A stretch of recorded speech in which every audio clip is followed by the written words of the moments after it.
Question: how can you get excited to read the Bible?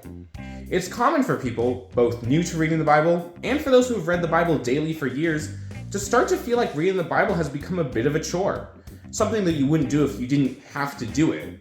While it is an important discipline to push past those feelings and still read through the Bible in spite of feelings of boredom, it's also important that you don't just ignore those feelings, as reading through the Bible just for the sake of getting it over with often leads to a more shallow reading where you don't get as much meaningful or practical application.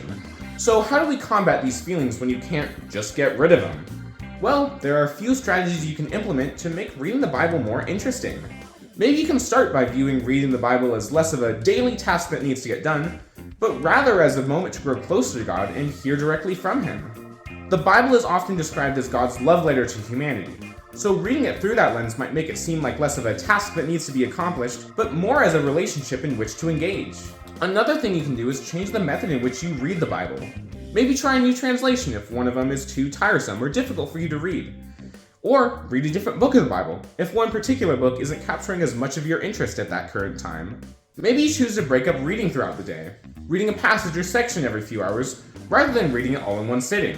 You can also get a Bible app or listen to an audio version if you find that reading a physical book is more difficult. And of course, the single most important thing you can do to help is pray about it. God knows your needs before you even ask, and He understands the struggle you're going through. It is okay to go through a struggle like this. By opening up to God and simply asking Him to revitalize an interest in reading through His Word, and by applying these various strategies, God will help us seek Him through His Word and even find interest in it.